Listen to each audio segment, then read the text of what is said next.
Bonjour à tous, bienvenue dans Direct Santé, votre rendez-vous dédié à la santé et au bien-être de toute la famille. Donc Direct Santé vous informe sur de nombreuses pathologies, de traitements ou encore de gestes nécessaires pour préserver une bonne hygiène de vie. Le goitre se caractérise par l'augmentation de volume de la thyroïde, donc une glande dont le rôle est de réguler l'organisme. Le goitre simple est une hypertrophie de la thyroïde qui n'implique pas de surproduction ou de sous-production d'hormones thyroïdiennes. Cette augmentation peut être due à une carence en iode dans les aliments ou l'ingestion de certaines substances ou de certains médicaments. Donc, comment reconnaître le début de goitre et quelles sont les causes et les traitements. Donc, nous avons fait appel à deux médecins, docteur Kodjo Kossi, qui est spécialiste en endocrinologie, et aussi docteur Clouvi Kofi, qui est pareil, spécialiste en endocrinologie. Et puis en deuxième partie de l'émission, nous répondrons à vos questions posées sur notre numéro WhatsApp, le plus 228 79 84 27 52. Bonjour messieurs, comment ça va? Ça va, bonjour, ici. Bonjour. Bonjour, docteur Klubi. Bonjour aussi. Comment ça va, docteur Kodjo? Ça va, Ça ça va? va. Et vous? Ça Ça va, ça va? va. Bonjour, Alexandra. Bonjour. Donc, lors de notre précédente émission, nous avons évoqué brièvement donc, le goitre qui fait partie des maladies de la thyroïde. Donc, expliquez-nous exactement, on va un petit peu revenir là-dessus pour redéfinir un petit peu qu'est-ce que c'est que le goitre. Docteur Kodjo, docteur Klubi, comme vous voulez. Ok. Euh, je pense que la dernière fois, on a été un peu plus explicite. On va reprendre un certain nombre de choses, comme on dit. Et le goitre, c'est une maladie de la thyroïde. C'est quand la thyroïde augmente de volume.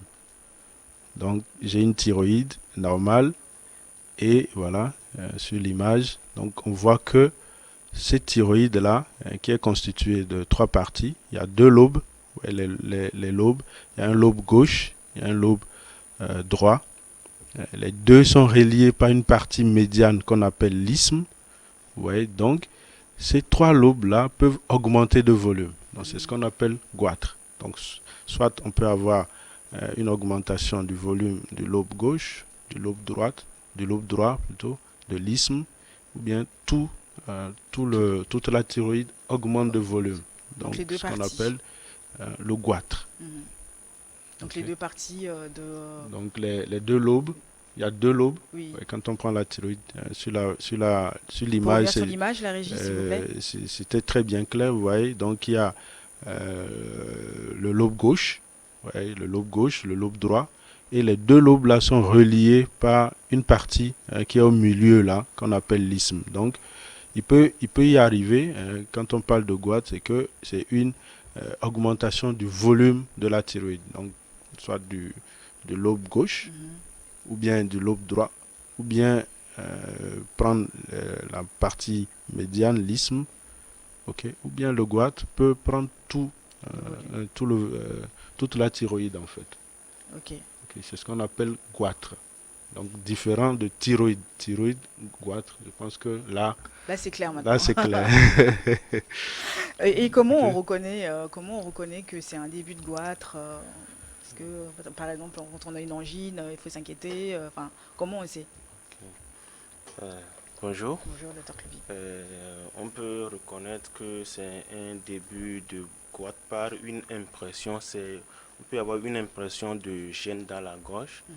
une impression d'étouffer par exemple, ou bien une toux dont on ne connaît pas la cause, ou bien un trouble de la respiration. Et devant ces signes, ou bien en avalant, on peut avoir un problème à avaler. Mhm. En fait, c'est beaucoup plus tous les signes de compression entre griffes. Puisque on dit que derrière la thyroïde, il y a la trachée, il y a les cordes vocales, il y a l'œsophage. Donc, parlant de ça, il y a la voix qui peut être, la tonalité de la voix qui peut être modifiée aussi. Quoi, Donc, aigu, grave, oui, oui, il y a un trouble de la voix qui peut apparaître. oui. Donc, devant ces signes, ne pas hésiter à aller voir un professionnel de santé. De santé. Ah oui, mais ça, on va vous le répéter tous les jours. Allez, dès que vous avez quelque chose, n'hésitez pas à aller consulter. Allez consulter, ne vous soignez pas tout seul à la maison. Quelle est la différence, comment on fait la différence entre le goitre et nodule? C'est quoi la différence entre les deux? Il faut dire que le goitre, comme on le dit, c'est l'augmentation du volume de la thyroïde. Oui. C'est toute la thyroïde, soit un lobe qui augmente, ou soit c'est un lobe où c'est toute la thyroïde. Ok. Et déjà, ça peut attirer l'attention. Donc, quand on se mire, déjà, quand on voit que la partie là, cette partie antérieure du cou a augmenté de volume. Bon. Maintenant, le nodule, c'est comme une petite boule. Ok. Mhm. Une petite boule qui apparaît dans la thyroïde, donc qui peut, en fonction de sa taille, ne même pas être visible. C'est-à-dire que nous, en consultation, on va chercher à palper la thyroïde, donc la boule qui est à l'intérieur, si elle n'est pas, C'est comme les ganglions un peu? c'est un peu comme les ganglions. Oui. Si la taille n'est pas importante, avec nos doigts, on ne peut pas la toucher. Et c'est ce qui fait que il faut faire une échographie pour pouvoir déceler cela. Donc le nodule, on peut dire que c'est une hypertrophie, c'est qu'il y a une petite augmentation d'un petit volume, mais de façon localisée quelque part. Oui. Donc une petite boule qui apparaît quelque part, localisée. Ça peut être dans le lobe droit, ça peut être dans le lobe gauche, ça peut être au niveau de l'isthme. Et ces boules-là peuvent être nombreuses dans la Mhm. thyroïde. Donc c'est là qu'on parle de goitre nodulaire. Nodulaire. Oui. Mais Ok. justement, Donc enfin, on a une image comme ça avec plusieurs billes. C'est comme des plusieurs billes donc qui prend aussi au niveau à l'intérieur, oui, comme ça. et souvent ces petites billes-là, bon, c'est pas forcément des Mhm. nodules, hein. Peut-être que c'est le schéma pour nous dessiner la thyroïde. Mais vous voyez, ces billes-là peuvent être, si on prend de façon pour caractériser, effectivement, ça peut avoir la taille là, Mhm, mais des billes. ça peut être plus gros que ça aussi. D'accord. Vous voyez, ça peut être des petites boules, des fois moins de 1 cm, vous voyez, c'est tout petit, mais des fois ça peut être un nodule. L'autre fois, moi j'ai vu en consultation un gros nodule de près de 6 cm. Et avec Dr Clouvier aussi, l'autre fois, on a vu un nodule qui prenait tout le lobe droit. Ouais, c'est tellement gros. Donc C'est tout gros. un lobe, c'est juste un nodule qui fait que le lobe droit a augmenté de volume. Mm. Donc vous voyez, la taille peut être différente. Mais lorsque ça a pris vraiment du volume, ça veut dire que le goitre est déjà bien avancé. Idéalement, oui, parce que les nodules n'apparaissent quand on suit un peu l'évolution naturelle, Mm. c'est que la thyroïde augmente de volume, donc il y a un goitre qui vient. Et c'est ce goitre-là qui, pendant plusieurs années, vont se noduliser. Ok. Donc le nodule, dès on le voit apparaître, il faut se dire que ça n'a pas commencé il n'y a pas un mois, hein, c'est pas 2 mois, c'est peut-être 5 ans, c'est peut-être 10 ans qu'on a ce nodule-là, qui a commencé par une petite taille et qui a continué par augmenter parce qu'il y a des facteurs qui permettent sa croissance. Donc Mais on c'est un peut peu ça. stopper l'évolution de la taille. On peut arrêter ça. Bon, stopper l'évolution, c'est d'abord connaître les facteurs favorisants. Oui. Ok. Donc, si on connaît les facteurs favorisants, mais il faut savoir que il y a des facteurs qui sont constitutionnels, c'est-à-dire c'est des facteurs qu'on ne peut pas toucher à ça. Quand on dit que la femme est sujet à faire, par exemple, un goitre ou bien des nodules, on ne va pas changer la femme à un homme. Non. Vous voyez, si on dit souvent aussi qu'avec l'âge, euh, quand l'âge augmente, on peut avoir plus l'apparition des nodules, ou bien on dit quand on arrive à la puberté, la grossesse par exemple, c'est des phénomènes qu'on ne peut pas changer en fait. Ok, maintenant il y a des éléments sur lesquels je pense on va vraiment bien en revenir. Il y a des facteurs sur lesquels on peut modifier, on peut agir. Donc, c'est ce qu'on appelle les facteurs environnementaux, donc sur lesquels on peut agir.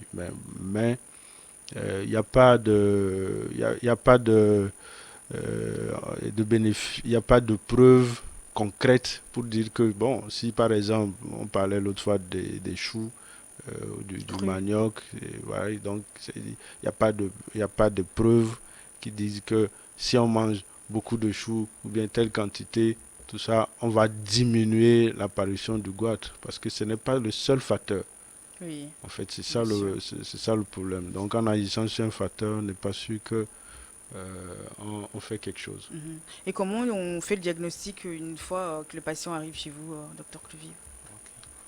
Une fois que le patient arrive, il faut toujours appliquer les 4 temps classiques de l'examen physique. Oui. Déjà voir la personne arrivant dans votre prenant le siège. Mm. Il faut le goitre avec ses différentes tailles. Peut-être c'est quelqu'un que tu vois dès que tu le vois de loin. Tu vois déjà qu'il y a cette tuméfaction basicervicale antérieure et peut-être en lui demandant de déglutir ou bien d'avaler de l'eau ou bien sa salive, on voit que cette tuméfaction monte avec les mouvements de la trachée. Mm.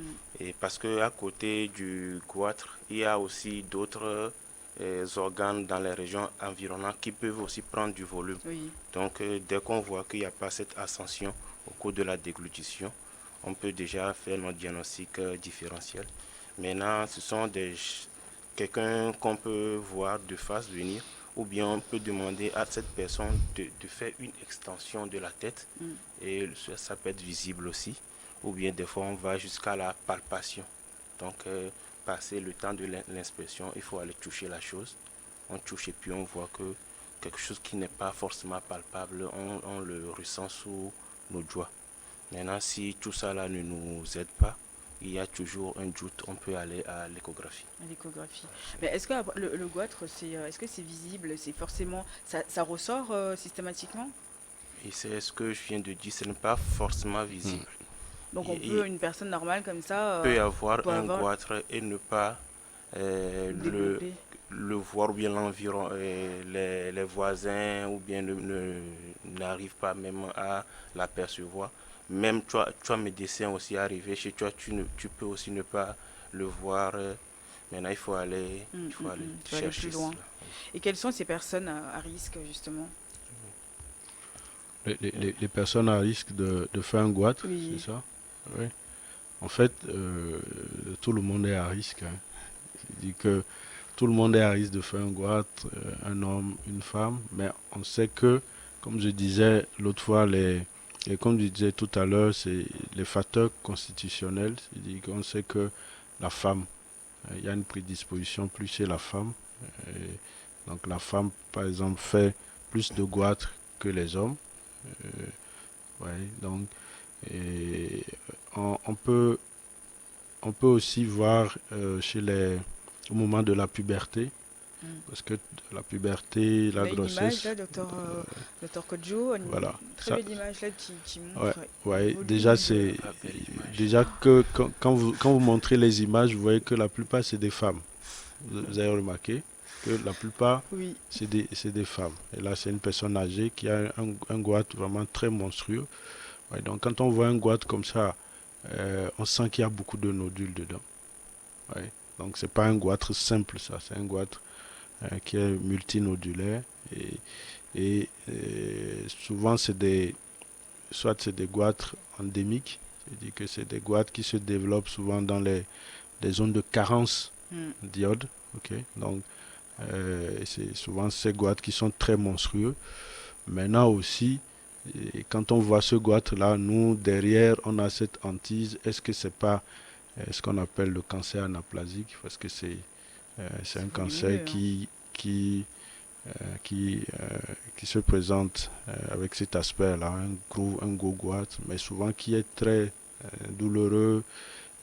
La personne n'arrive pas à bouger son cou parce que il y a des nodules dedans qui sont très durs, donc qui ne bougent pas. Ouais, docteur Kou lui parlait de la déglutition. Oui. Normalement, quand on fait ouais, cette dame, par exemple, quand vous lui demandez de déglutir, vous voyez que Elle peut pas, hein. elle peut pas, vous voyez même pas le mouvement de la thyroïde parce que la thyroïde est tellement déformée.